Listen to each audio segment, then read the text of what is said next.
Hey everybody, welcome to tonight. Tonight with Zenny. And there's a lot to talk about and a lot to chew on, and I look forward to spending time with you doing that. This is a going to be a full news segment. I'm just going to cover all the bases about what happened, and we're going to talk about everything from the Raiders game to the upcoming Hard Knocks, which is tomorrow night, to the death of sports in Oakland, which happened over the last 4 days and arguably ended with the appointment of a friend of mine, Oakland, former Oakland City manager Henry Gardner, who is, while a consummate municipal executive, not a sports business executive, and so this is going to be a new place for him, but it signals a winding down of the Coliseum Authority. But more important and more sinister, it signals that the Coliseum Authority just doesn't care to attract any other new football organization or team or indoor football league. Everyone is saying, hey, you know what? They don't care. Everybody's pointing the finger at what happened. Everyone is pointing at Oakland City Attorney Barbara Parker. And this is not the first time that Oakland City Attorney Barbara Parker has received the blame for what has happened in Oakland sports. She has done everything from hold up, for example, the Raiders lease agreement on a number of occasions. She's acted to throw in a new delays on any number of occasions. They just, have been beset by this sort of questionable behavior on the part of this city attorney. And the reason why I say this particular Oakland city attorney is because the previous Oakland city attorney, my friend John Russo, who is Oakland's first elected city attorney, was an obvious lover and promoter of sports in Oakland. Consider, in the case of the Athletics and a new stadium, he committed roughly $1 million of his own office money toward the preparation of the now legendary study that compared 6 different sites, from Howard Terminal to Uptown, which is now apartments and condominiums, to the Coliseum. Hey, John Akala, how you doing? And John took his sons on a tour. On a tour of different baseball stadiums. He was really into having a new stadium in Oakland, and would have been equally into having a new Raiders stadium. And he engineered a deal with the Warriors such that he told the Warriors, hey, look, if you leave before you're done paying us, you have to pay that back. He warned the Warriors. And when he came in, when John came in, there were not less than 7 legal items outstanding between the Raiders and the Warriors. John came in as city attorney in 2000, and he cleaned up everything like that. Boom. They loved him, all right? That's not Barbara Parker. And there's no excuse for it. I don't care what anybody says. That's not the kind of activity, that's not the kind of professionalism you expect from your city attorney. But Barbara Parker has arguably single-handedly wrecked the future of sports in Oakland. Do you hear me? And I say that with deep sadness because I consider her a friend. But it doesn't mean I have to appreciate the way that she does business. And on top of all that, okay, she was in the Coliseum Joint Powers Authority box with myself and then Coliseum Joint Powers Authority board member Chris Dobbins. And Chris, we were in the back, and there's photographs of us, and he's on my video. At Game 4, some of you may have watched us at Game 4 of the NBA Finals at the Oakland Coliseum in that box. Well, guess what? The city attorney was in that box too. Who did she get her ticket from but Scott McKibben? So you're going to get your ticket from the executive director of the JPA on the same day for the NBA Finals Game 4, on the same day that Ring Central has its name emblazoned on the Coliseum. And so you think there's some sort of impropriety, and you're basically going to first ask him for a ticket and then say thank you, blank you very much. Here is my allegation against you. Whatever happened to innocent until proven guilty? Whatever happened to due process? Whatever happened to fairness? Scott says he didn't receive a dime from anyone. He says that the truth will come out later. I can't wait. But everybody that I've talked to blames who was in that room. Closed session on Friday. In fact, the agenda was put out, and it pointed to a personnel change, public discipline, disciplinary action. That's what the agenda read. But there was nothing on open session. They went right into closed session. So if you were media and you were going to go down there expecting anybody to talk to you, no.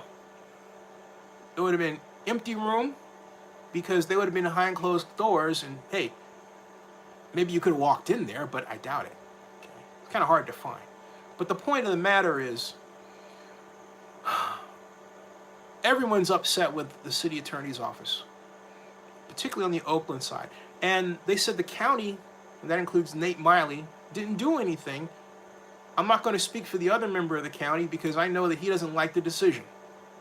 Okay?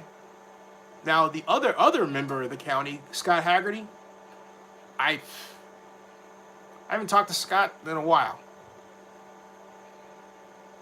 So, the county in total, the county didn't do anything. So now you have this prospect of just a winding down. You've got the Oracle name coming off that proud building as I speak. You have people sending each other pictures from around the world. My friend's daughter's in London, happened to see a picture of the Oracle name being taken off the building, sent it to her in Oakland. It's a very sad time. Very sad time. You have the Raiders, get this, the Raiders committed the ultimate slap in the face to Raider Nation. Why? Because what they did was, well, think about it. They left all their starters out. Derek Carr, didn't see him. Josh Jacobs, didn't see him, all right? Many of the starters were held out. You would think that since this was going to be the only game in Oakland, that the Raiders would want to put on a show for the fans and before they went off to parts unknown. Literally. But they didn't. So if you bought a ticket, okay? If you bought a ticket to that game, you were cheated. John Acosta says, I've been looking everywhere through the internet, but can't find out what the attendance at the Raiders game was on Sunday. Do you know? I don't offhand, because they usually don't give stats, but I think that just eyeballing it, it was about maybe 30,000. Because I was talking about it with a friend of mine who was there and has worked for the authority. It was about 30,000. That's just an eyeball, okay? Because initially, though, yeah, it looked like nobody was going to come. That's how it looked just headed into kickoff. It looked like, wow, this is going to be terrible. But I think that the Saturday early timing had something to do with that. Joseph Amendoras. Joseph says, from my experience, typically city attorneys don't act alone. You usually need council member support, or maybe in the case of JPA member support, so the question may be who's really behind it. Well, that's true. I mean, all I know is that there are some board members who, I'm told that basically it's like this. The Oakland side was not behind it, but they felt there was nothing they could do because it was the city attorney who made this call. And this isn't the first time, Joseph, that the city attorney has stepped in and made that call. What I want to know is who brought this forward to begin with. You know, how this got up to where it got to. That's what I want to know. And why? Because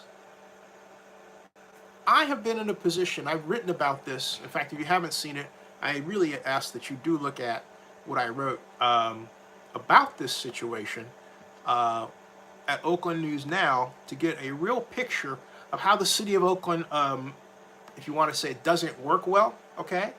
And you'll understand what I'm talking about, because the city has this way of keeping consultants in limbo. In other words, a consultant in Oakland parlance isn't really just a consultant. A consultant can be considered, when it's convenient to do so, an employee.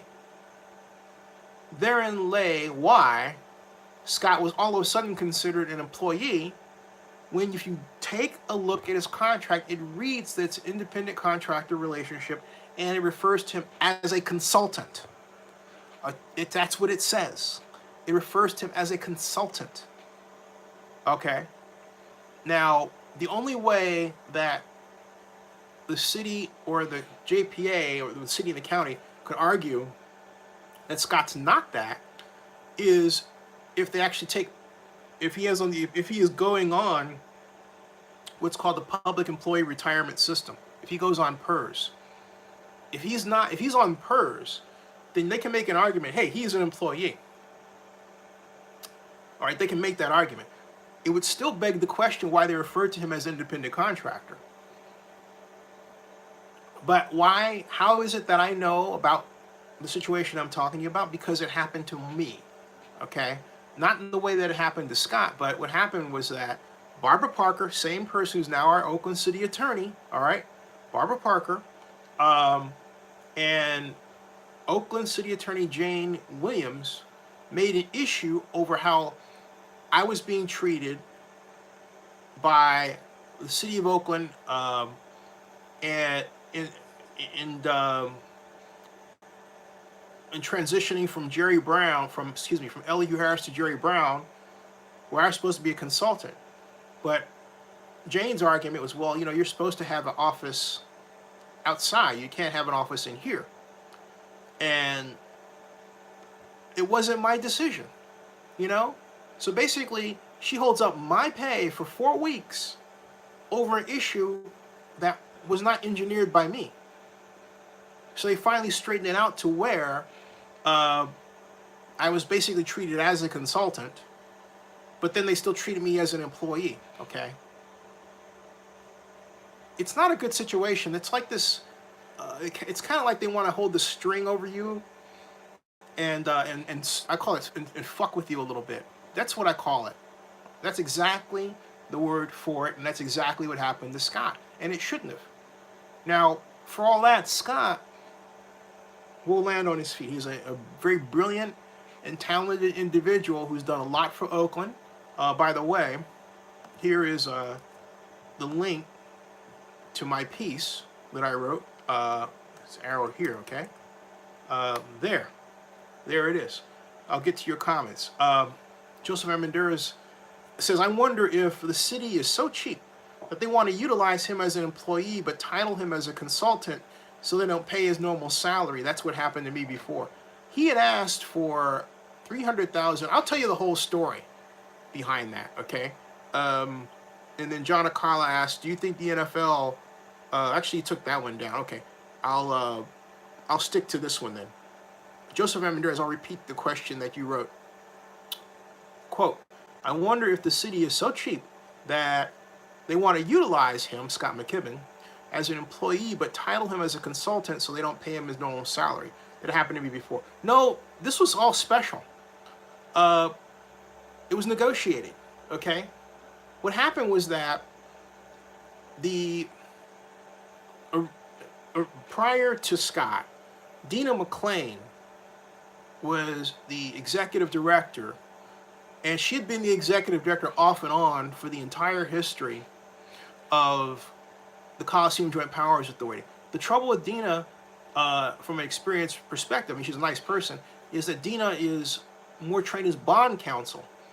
Dina's the person that you call when you're floating a bond and you want an expert on the law regarding what you intend to do. That's Dina McClain.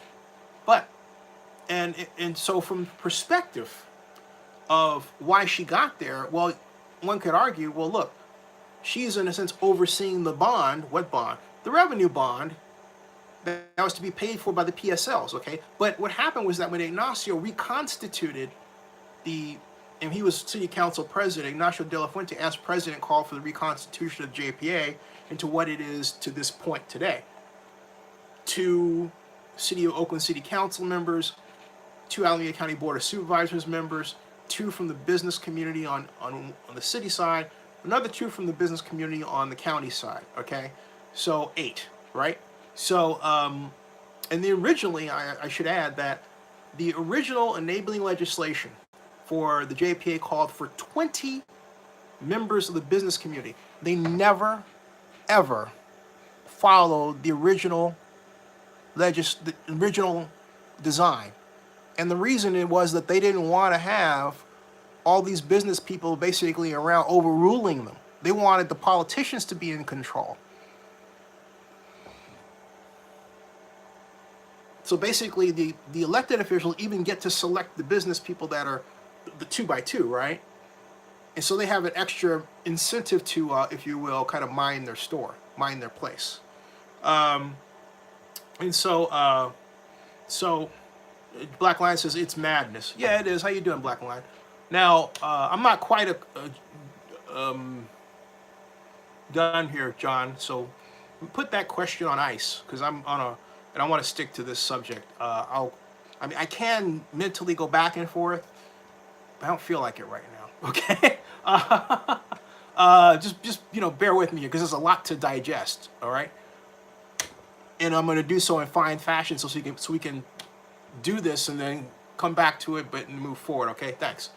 Now regarding this matter of what happened was that Dina no one was quite sure what Dina was going to do. It was clear, and I want to say this very nicely, that we needed a wartime sports business executive who understood negotiations.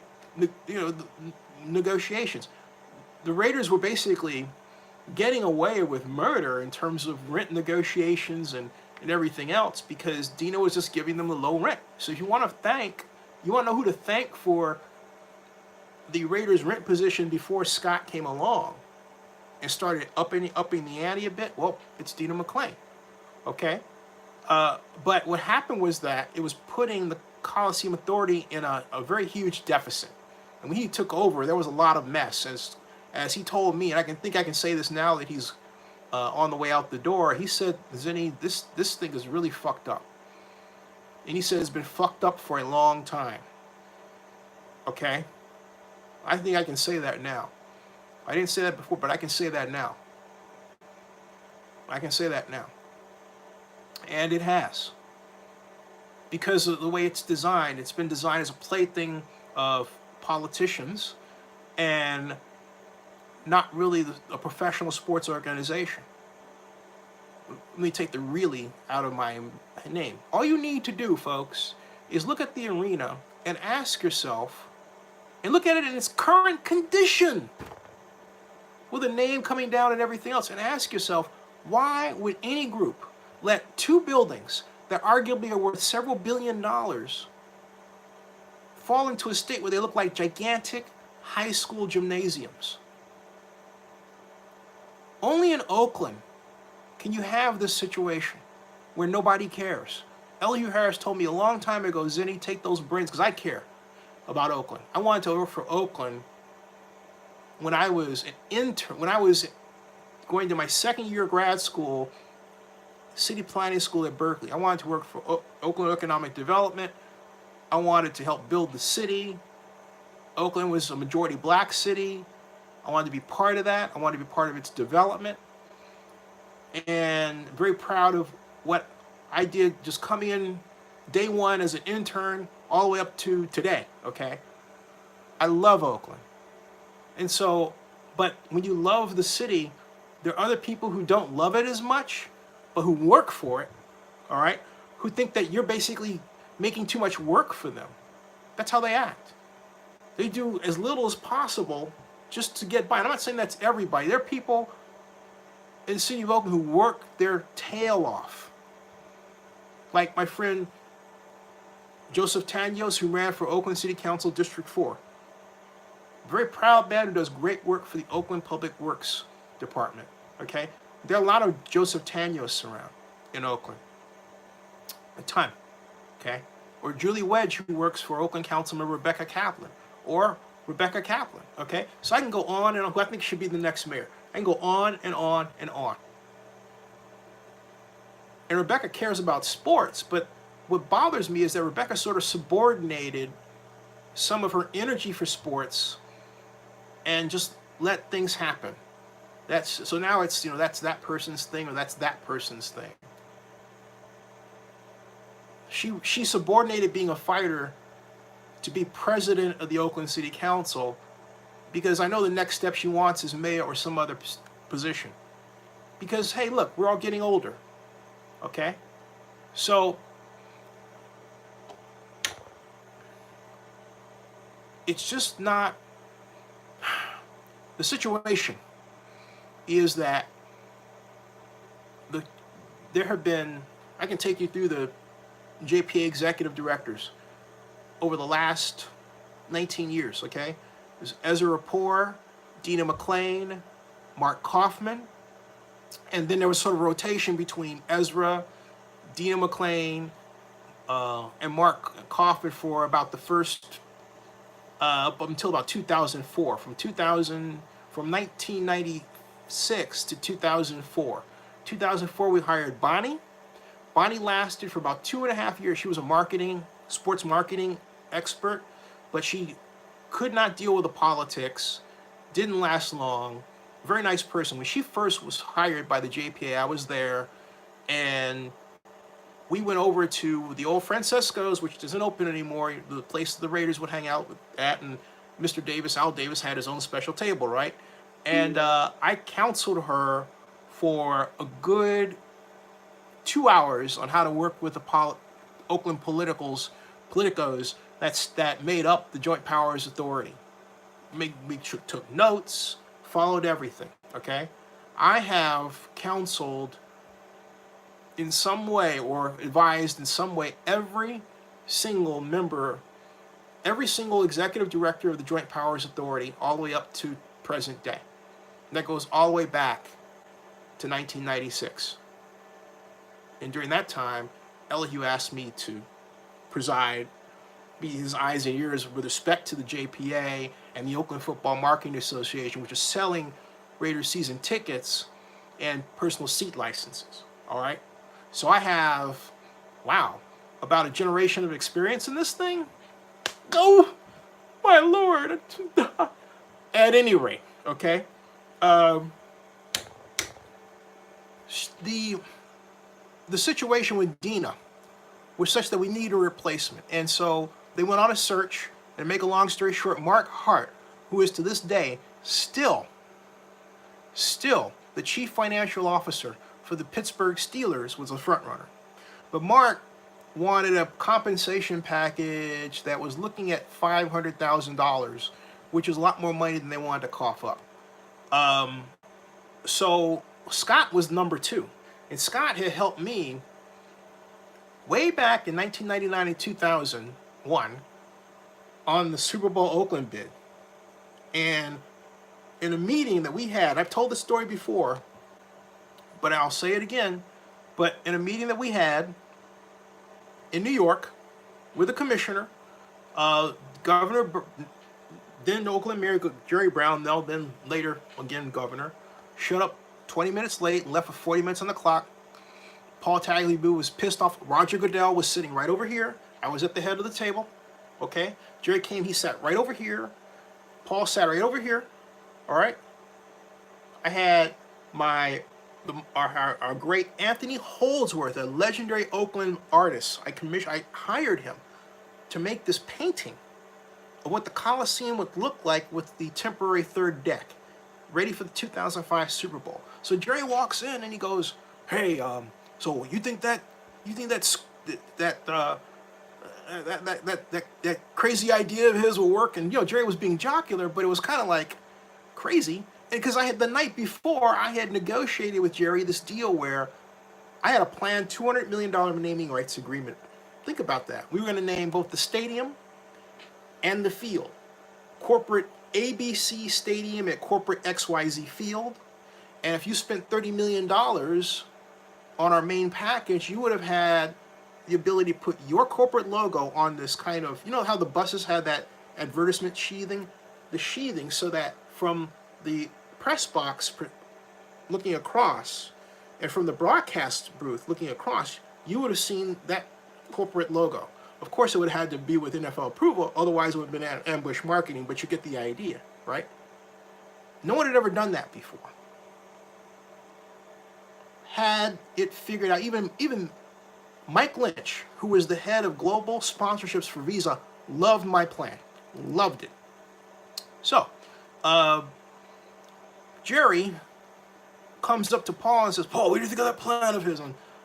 And the commissioner said, actually, I think it's a good idea. And so Jerry said, oh, and then he leaves. Scott saved our ass. He is the reason, for the most part, that we became, out of a bunch of different cities, one of 3 finalists. And people were shocked, folks. Jacksonville, Oakland, and Miami. Because Oakland does not want to be successful. Oakland's government is afraid of success. It has been that way for a long time. I felt that because Oakland was apologetically black. Okay? You've heard the term unapologetically black? Well, Oakland would apologize for its blackness. The sideshows, the need for more money, there was always some excuse that led to, gee, we really don't like who we are. So Oakland has spent much of its post-war history in trying to run away from being black. That's a fact. Atlanta is completely different. Completely different. Atlanta is unapologetically black. And when you have that, you don't have people, having excuses for why things don't happen, or maybe, once we get these type of folks in charge, we'll be a lot better. You know what? There used to be that thought when Oakland had a large group of us staffing its city. Just telling the truth here. Truth hurts a lot of people, but it's a fact. But now we don't, and we still have a lot of problems, folks. In fact, we have more. That's the government, okay? So, Rob Iman says, Oakland better not miss the boat on Howard Terminal, risk losing the A's. I completely agree. But no, the A's will get this done because what Libby has done, and I say smartly, has been on the side of the A's from day one and rode herd for them.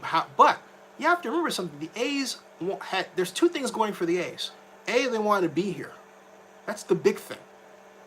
B, they didn't insult anybody.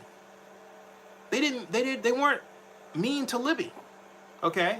The Raiders were mean to Libby. They were disrespectful of her, and in a way that makes you say, gee, I wonder how things would be different if she were a man. You get where I'm saying? Coming at? All right. Black Lion says he's moving to Atlanta. I still got to send my rent back there, man. John Akala asks, why do you think Oakland lost attempt to host Super Bowl? Because we didn't take seriously that we can win. There are people who will say, well, don't you think it was the lawsuit between the Raiders? And no, I don't think it was the lawsuit at all. It was the fact that we didn't believe. You had Jerry Brown told a group of business people from China, I kid you not, he told them, I don't know why we're going after the Super Bowl. We don't have the hotels. In perfect fact, the NFL's bid book then and now, you can't bid on it, it's a different system as of 2 years ago, but my point is that you had to have 24,000 top quality hotel rooms, okay, within a 1 hour's drive. 1 hour's drive of the stadium. So if you know Oakland versus the Bay Area, you know that can take you as far north than 1 hour radius, okay? They can take you as far north as Napa, as far south as, almost Gilroy, okay? So that's a huge circle, okay? We had, in San Francisco alone, we were looking at 33,000 top quality hotel rooms, right? In the West Bay, we were looking at the time, 55,000. You get the idea. So the majority of our hotels were in the ones that we sent out, because I had a meeting with the hotel general managers. 31 of them came, and a great meeting. And what we had figured out basically was, hey, we were going to give them a kit so they can do their own events at their hotels, but we had a system where they would get free access to our Jack London's NFL Playland. We were going to cordon off Jack London with a 30-foot high fence, make basically what is the forerunner for Super Bowl cities today, okay? My plan was to have the Rolling Stones give our opening concert. That was my plan. That was my plan, okay? And so I was calculating how we could generate enough money at the gate to pay for that, and then match that with sponsorships. Overall, the plan was great. In total, it cost like $22 million.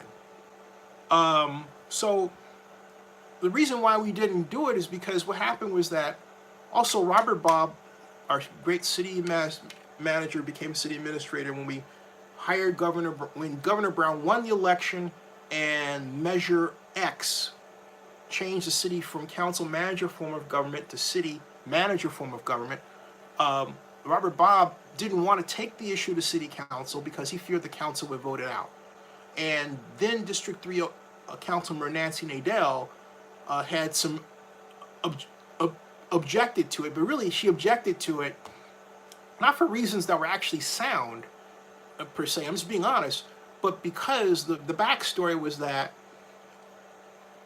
years before that, 1992, I worked for her husband on a project, and what happened was that Chappelle Hayes, great guy, fantastic man, loved him very much, but he didn't tell me not to talk to a certain person regarding the project. That person came in, asked a question, I answered it, and meanwhile he was in Africa. He had gotten sick with a death sickness,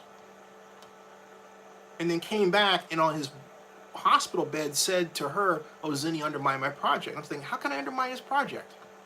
I mean, I had no idea what was going on, all right? So she held that against me for some time, and then became council member, and took that anger out with respect to her questions regarding the Super Bowl bid. I knew where she was coming from. And so what I did was, when I had that problem, I just hit it head on. I said, we need to talk about this because it's unresolved. It's unresolved. And we did, and we resolved it. And I thought, and after the Super Bowl bid, when I started Oakland's first blog, she called me for an endorsement to run for city council in District 3 in my area. I gave her my endorsement without hesitation, okay? That's how you solve problems. If you have a problem, you just deal with it head on and say, hey, you know what? We need to just go over this, all right? So, and we did. So, but again, it's an example of how little personal politics stuff in Oakland gets in the way of, in the government sphere, gets in the way of doing things. That's why Oakland is considered to be this crab barrel town where everybody likes to pull each other down. And you're seeing it. This is writ large. This is writ large, okay? I wanted to run the Coliseum back then, as Elihu was leaving, and Ignacio didn't want me to. True. Yeah. I think Ignacio made a mistake. I think Ignacio would admit that he made a mistake. So I just talked to him a little bit ago. Great guy. So, but hey, look, I didn't have that job, and so Robert Bob wanted me to go over. This was like 1998, 1999 going, okay? 1998, 99. He wanted me to go over and work for economic development. I wanted to run economic development. And Bill Claggett was running, and I like Bill as a person to this day. But I simply felt I was better. So, Bob Roberts says, go talk to Claggett. So I go talk to Claggett. We have lunch at what we used to be called Gertrude Stein, which is ran by a guy named Steve Webbins. It was the first really good restaurant, really the first restaurant in the city center. Because back in those days, if you wanted to go to a nice place to eat, you went to San Francisco without hesitation. And this is like 1996, 90, on up, okay? But Gertrude Stein was, and the reason why he called is because Gertrude Stein said of Oakland, there's no there. Well, it's that was to sort of counter that. But I digress. My point is that what happened was that Claggett was talking, he basically said, you talk like you think you know everything. And I said, I've talked like it this way since I was six years old. And if somebody has a problem with me talking this way because I'm black, then I think they have a problem. That was basically the gist of the lunch. So I was thinking, I'm freaking out of here, man. And so I was headed back to, later that day, I was headed out of the building, left my office, and Robert Bob was coming in, and just instinctively he says, how did it go with Claggett? And I said, it was awful. He says, I talk like I think you know everything. And Robert said, he says, you do talk like you think you know everything. You're young, you're black, you're a threat. And we talked about that. And so because he said that, stayed with the city of Oakland. Had I not done that, there would have not been a Super Bowl bid. Because were it not for my intervention, all right, at the behest of Robert Bob, when they were looking at bidding for the Super Bowl that San Francisco was going to lose, we would have never done it because Oakland was then and still is today the kind of city that will give you a ton of reasons not to do something and one reason why you should do it. I came in to counter that, okay? Counter that, okay? And so what happened was when I stepped in, I had, the first thing that I did was, Black Lion says the NFL is a get down or lay down organization. Every NFL city knows it, but Oakland. Yeah. When I stepped in, the first call I made was to Joe Brown. And I met Joe originally when I was working for Elihu. And very briefly, we had a phone conversation. And this had to do with a 49er Raider preseason game, which I had basically brought a number of parties together, specifically Eddie DeBartolo. And Eddie DeBartolo came to visit Elihu with the idea of developing a shopping center at Jack London Square. It never materialized, okay? But I brought Eddie to meet Elihu. Eddie DeBartolo and Ed Moransky was his right-hand hand at the time, all right? So, so what happened basically was that after that is how I met Joe Brown. So my first call was to Joe Brown, and I said, Joe, they asked me to take on the Super Bowl bid. Where are we? And he said, you're behind the 8 ball. We were 4 months behind in getting anything in the NFL. You hear me? We were 4 months behind getting anything to the NFL. 4 months. And that's why when Sports Business Daily wrote this piece, they wrote about late starting Oakland. We were late because until I jumped in, no one knew what to do. They weren't doing anything. And Dina McClain, remember that name? Had put together this sheet put together this sheet of paper. Put together this document. This is just, symbolic, okay? But it had a list of 24 items, criteria, and she said we couldn't meet them. I took that same list of 24 items and I explained how, including the hotels. It said in black and white 24,000 top quality hotel rooms within an hour's drive of the stadium. And then Dina was working with a person by the name of Sally Roach because SMG was managing the Coliseum. See, the way our structure was that you had Dina McLean, who was the executive director of the authority, and now we have AEG, right, as the Coliseum maintenance manager is what they do, and they bring in some events, okay? That was what SMG, Stadium Spectacor Management Group, did. And Sally Roach was in that position at the time that Chris, forgot Chris's last name, what the AEG is, and right now Chris might be watching. Hey, Chris. At any rate, Sally, we had this big meeting. Mike Silver was there of the NFL Network, who was my buddy from Cal. Monty Poole was there. They were my posse. They were at one end of the table at the mayor's office large conference, okay? I was at the other, and then Steve McFadden, who is the architect for the city of Oakland Coliseum. You would say, what? Yeah. The old Coliseum structure, staff structure, we had a full staff. We had President Bob Quintella, President George Vukosin, President of the board. Executive director was Bob Quintella. Then we had his right hand, which is Bob DiCarlo, all right?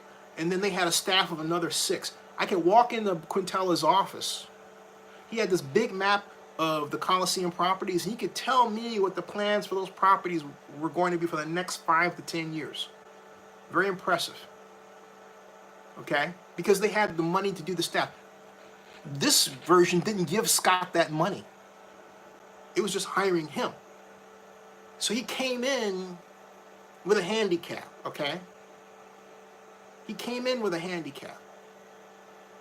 If I were Scott, frankly, I'd have hired a binky load of interns from the University of San Francisco Sport Manager Program, and I kept on stepping. So, but he didn't do that. Anyway, when Dina, that system that was replaced by the one where Dina was executive director. So coming back to what happened and how Scott got in, Mark Hart was the front runner, but he wanted too much money, and Scott was number 2. But what happened was that Guy Houston could come from nowhere. Guy Houston was this former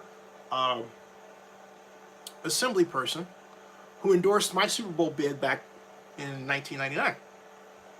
And but between then and now, Guy had no experience in sports. He had nothing, okay? Well, what experience he had? He was a real estate guy. He had his own real estate business.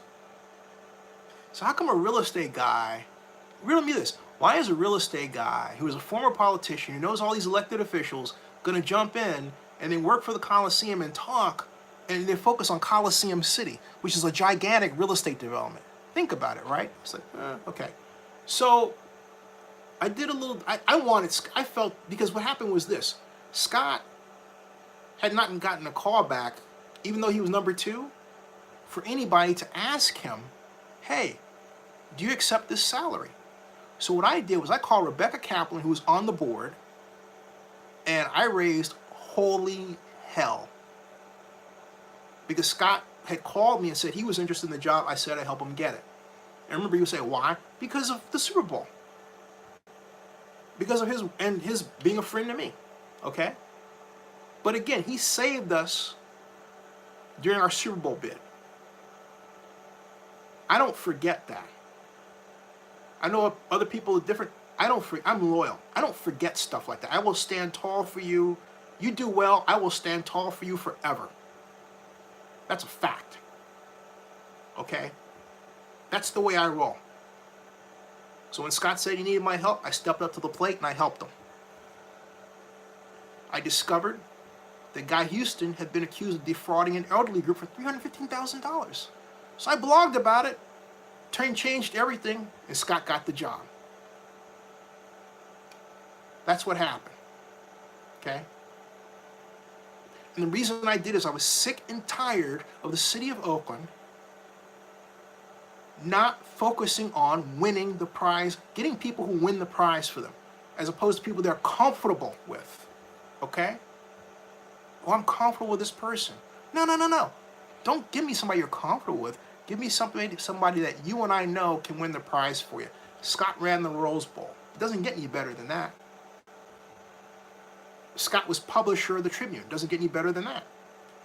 Scott was on a Super Bowl bid committee. Doesn't get any better than that. Scott was commissioner of the A11 Offense League. Doesn't get any better than that. And go on and on and on and on. And he's still going to roll. Okay? So, I wanted the best. As far as I'm concerned, the best just happened to be somebody that I knew. And so he got in, and I remember Rebecca telling me it was like a world of difference. Because we had somebody who understood sports, had relationships to build, to build, had relationships that he could bear on the matter of a better Coliseum. And that's what Scott did.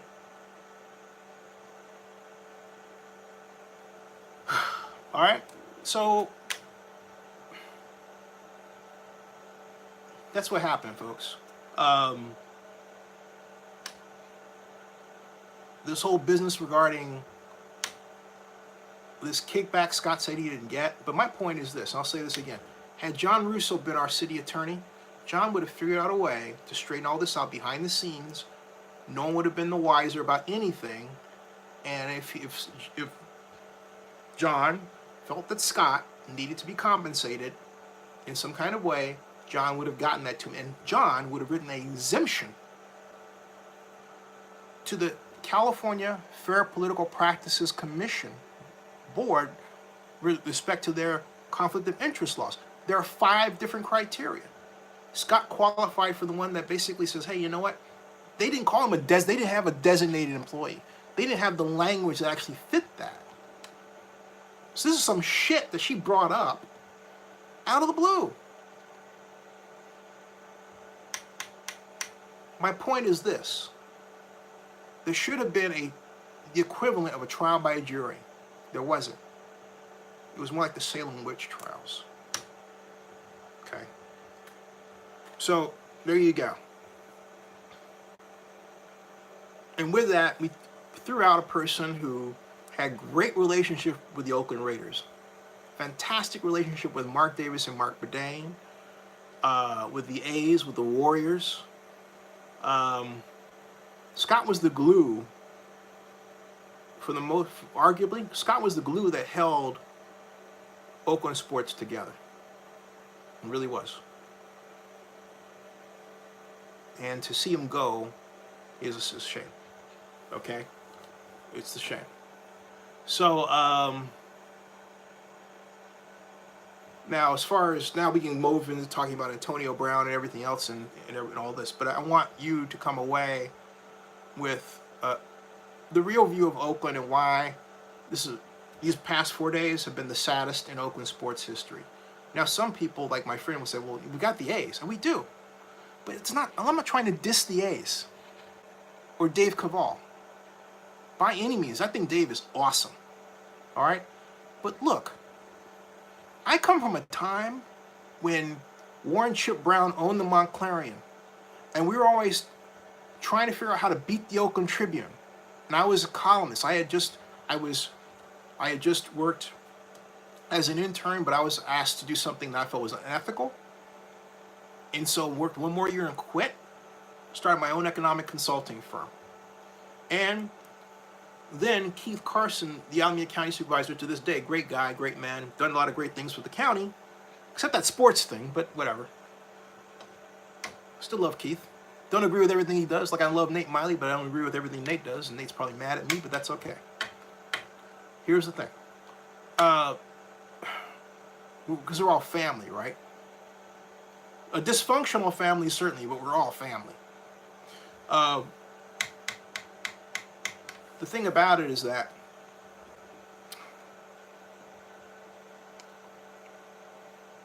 I'm not talking about Nate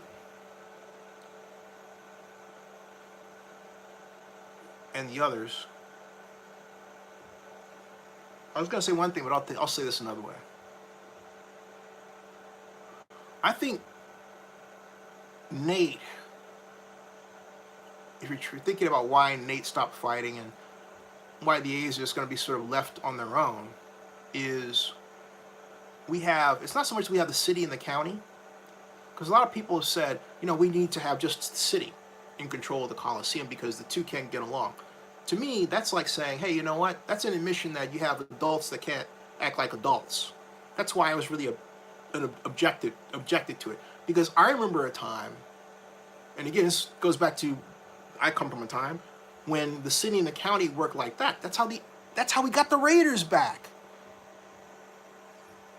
We had great county administrators like Steve Zaley and then to this day Susan Marinici, all right? And we had Craig Koshin as city manager, and then Henry Gardner before Craig, and then Robert Bob came out. Okay, and look, I'm not saying it was perfect, but we didn't have anywhere near the rancor at all that occurred later up the time chain, starting around 2011, 2012, and then it got worse in 2015 when Nate went nuclear, and said, hey, screw this, and he did this after the Raider meeting, a key meeting where we had to show togetherness, right? And instead, Nate puts out this press release and says, you know what, I want to break this up and I want to sell this. And I'm like, oh man, you didn't actually do that, did you? But he did, okay? But he was tired of the dysfunction that had occurred. You would say, why did it occur? I would say ranked choice voting. I would say that because we were losing on the Oakland side, our institutional memory. We were going through a period where, and it's stabilized now, well, arguably not much, but still, because of the nature of the strong mayor system, we went through chief administrative officers every, at one point, 1.7 years. Now it's a little over 2, okay? And so, the current chief administrative officer is doing a fantastic job and has brought stability to the position that we haven't had in a long time. A long time. We used to have rock-like stability in that area. But when you don't have that, you have people leaving, like Fred Blackwell, who is arguably our best economic development officer of the 21st century. And so Fred realized that Gene Kwan was going to get reelected, and so he bolted and became CEO of the San Francisco Foundation. He jumped. I remember the specific day when I knew that Fred was out the door, and it was the press conference of the Oakland Running Festival, that 2011, excuse me, and 2000, yeah, 2000, not when I say 2010, 2014. And that was earlier that year, it was like February, okay? And we were at the old Lake Merritt Hotel off Madison there. If Fred just had this beleaguered look like, I need to get out of here. I'll never forget, and he did. I'll never forget that. That was wild, man. Okay? Wow. So he did. Okay? So, Daniel, stick around and listen. And Black Lion says, the A's are not naive to Oakland, and neither the Warriors. The Raiders are homegrown. There's no excuse good enough for us to lose our team. There's no excuse for us to lose any of those organizations, Black Lion. Okay? None. All right? I mean, look, we dodged a bullet early on. I mean, you can make an argument that we should have lost the teams earlier than we had. We got 10 years of time, okay? But we really did. But getting back to my point, though, ranked choice voting and strong mayor has really hurt managerial stability in Oakland. We were better, in my view, under a council manager form of government. Okay? And then what really hurt us was when California Governor Jerry Brown got rid of redevelopment, because we lost the tool of tax increment financing. If we had the tool of tax increment financing, the Raiders would have had their stadium. I'll repeat, if we had the tool of tax increment financing and redevelopment, the Raiders would have had their stadium, the A's would have had their new baseball stadium, and the Warriors would have had a refurbished new arena. Coliseum City would have been under construction. But that was taken away from us. It was a very powerful tool. We use redevelopment for everything from building City Center to, and I remember Henry Gardner telling me this. Um, we had a conversation about this about I think 15 years ago, and he said that in 1983, the city used redevelopment revenue to remove crack houses. Now, if you know anything about redevelopment, you would say, wait a minute, you can only use that for, you can't use it for services. Section 33678 subdivision B allowed you to use that money to pay for services as long as it was spelled out in the redevelopment plan. I knew and know every inch of that now removed, or I should say dormant, section of the California Health and Safety Code from 33000 to 33999. So, okay. Lesson to you all who think about going in the business and working for a city, either as a consultant or a manager. Know the laws that pertain to your area of focus and know them chapter and verse. Know the codes and know the case history. Because that will be your guide and that will be your savior for whatever you want to do. It will make you a weapon in meetings where others don't care to study. Okay? I repeat, know the laws and the codes. Know the government code, know the California Health and Safety Code for redevelopment, but particularly know the government code. And the branch offs, like for example, the code that governs the California Fair Political Practices Commission. Okay? Or, let me put it this way, in Denzel Washington terms, as he would have put it in Training Day. Learn that shit. Because you don't want those motherfuckers plotting shit behind your back. Just saying. Because they will do it. Scott didn't know the code, but Scott didn't have anybody there to say, hey, you know what? What are you doing? How are you doing it? Are you reporting to the right people? And do you know that they have your back? Quite obviously, they didn't have Scott's back. And I'm telling you, what happened to Scott, not only, it sends the sound of the death knell of sports in Oakland, not just because he's gone, okay, and what he's done, but because of the signal it sends to the rest of the sports industry. Oh, we can't work with Oakland. Oh, Oakland's this, all right? And Oakland has to be on notice because right now the A's are the only thing Oakland's got. So this has to be handled extra special well. Because everybody, you say, what are you talking about? Say, look, when I had Hill Carroll on, who is the marketing guy who does naming rights specials. We were talking about Allegiant Stadium naming rights, right? Hill said, and I was talking about Oakland, he basically talked in a way that I consistently hear around the country, devaluing Oakland.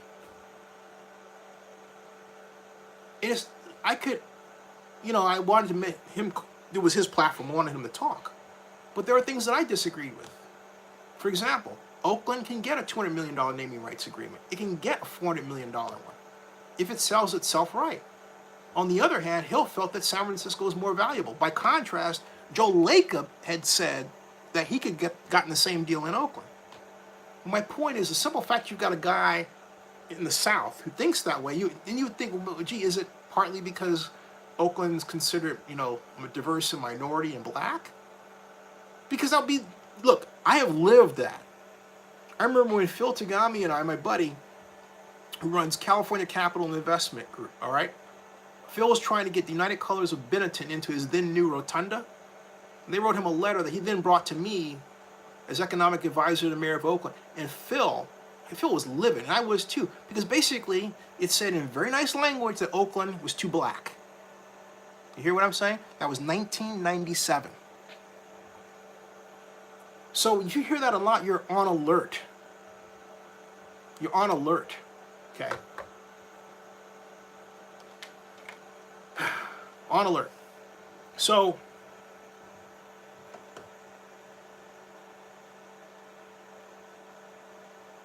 My feeling is that Oakland seems to be content to be a Brooklyn. And that's a bad thing, because you have a lot of homeless people who need the kind of simple, and in many cases well-paying jobs that are provided by the sports industry. And this again comes at a time when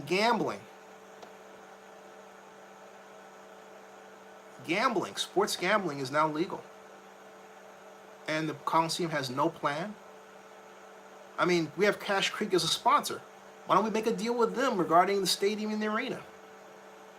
But then you have to turn around and say, well, who's the deal maker, right? Scott's gone. You see what I'm getting at?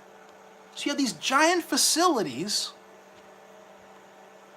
and nothing. If you're watching out there and you're connected with the city, I wrote that economic development should be the organization that stewards the future development of the Coliseum, and basically someone should be working as the executive director that is paid by economic development in Oakland. All right, that's the way that should be, so they can do these deals.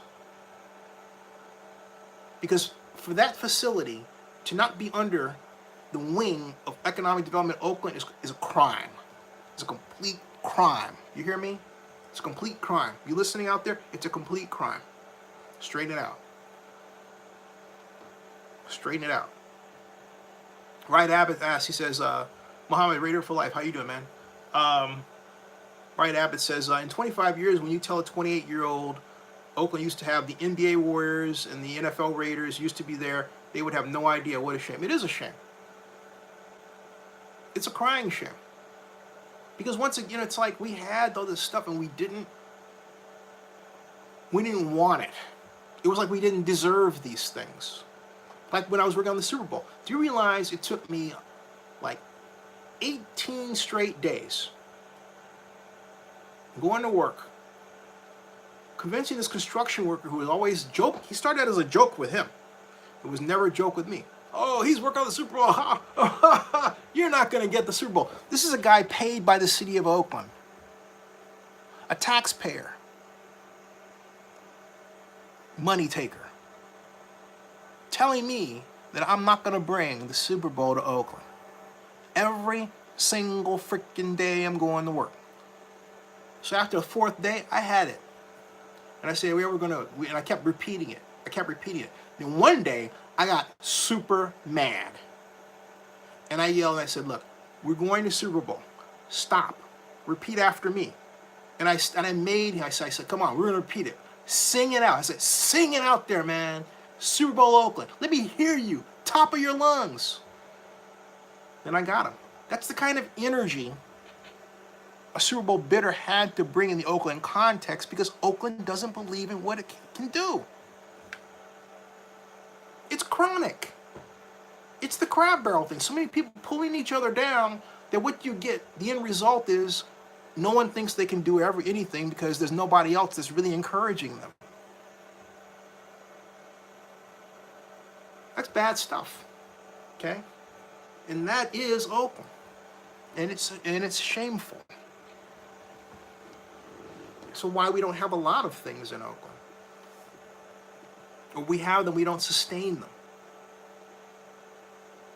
Okay? Just being real with you. Very real. Now, news about Las Vegas Stadium. Still got a long way to go because there's a lot of welds to do. And they're still behind on that roof. And but I will tell you this. I'm a fan of Las Vegas. Even now more so than I've ever been. And that would come as a shock to some of you. But if you haven't been paying attention, it's okay. I have covered CES for like the last since 2009. That means I go to Las Vegas every single year. And what I've always liked is the entrepreneur. What I don't like is the way two cities I really like, I love Oakland and Las Vegas, we're sort of pitted against each other. And then I don't like how people like JT the Brick make, this us versus them thing. Because he's got to be so much a part of the Raider brand, he's got to pick fights and, and I hate that. I want to like people. There's no reason for that. We're adults. We're not like 12 and 13 and 14 years old. If the Raiders had handled this properly, with Mark selling everybody, Mark could have charmed everybody, like, oh, you know, charm the socks off everybody or whatever, okay?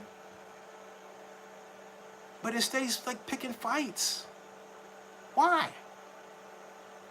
You get one of the largest naming rights deals in the history of the NFL, $400 million. You can't celebrate that. Instead, you're getting on Las Vegas airwaves and you're talking about what was done to you in Oakland. Let me tell you something about the A's and those 3,000 seats that Mark was complaining about. Because the other night I said, well, hey, you know what? Earlier in 2013, they came through and took out 10,000. But look, the Raiders and Mark seemed to forget. They were trying to leave. Remember that they weren't supposed to be at the Coliseum this year? Remember that? Remember how hard they tried to leave? They tried to negotiate with Levi Stadium. They couldn't work out a rent deal, right? They tried to go over to the Giants, and the Giants said, no, you're not coming over this way. Remember that? Remember how the Raiders sort of got boxed into where they were at?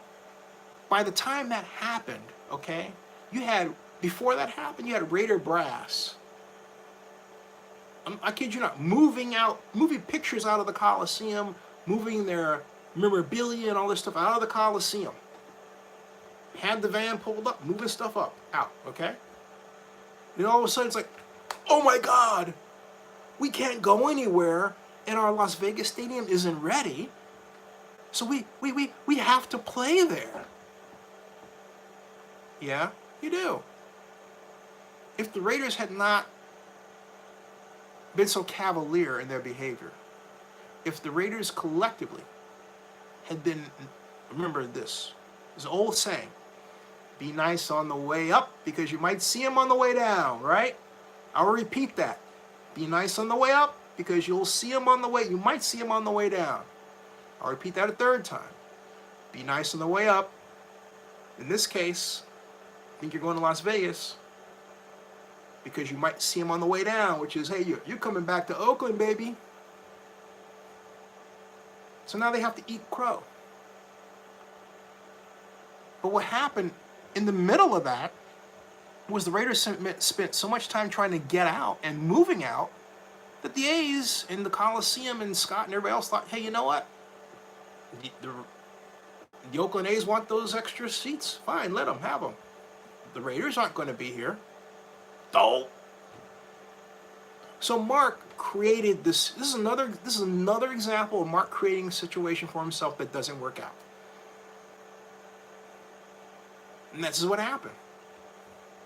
And how did we get here? Let's recap. We got here because Mark got upset that a lawsuit was filed and acted impulsively.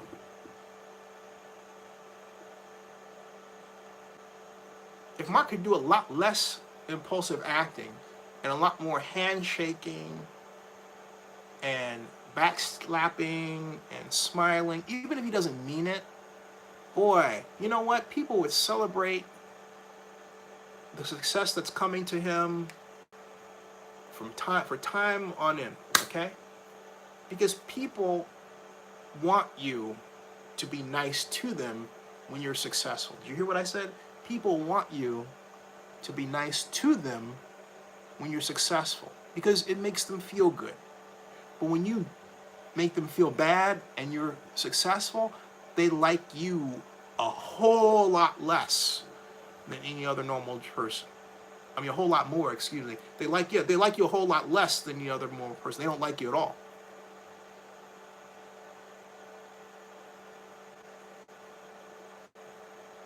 There's nothing wrong with being magnanimous. And Mark should work to be magnanimous with people. With everybody. You know, people he perceives as not on his side, he may find he's wrong. People he needs, he may find, hey, there'll be even more for him, you know?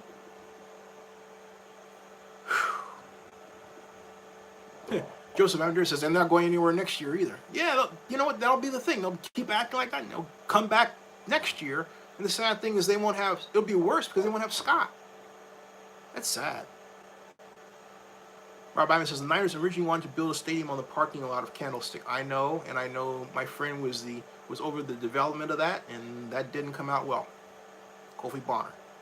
Wright Abbott says need to get the A's and the city and county to reach a deal.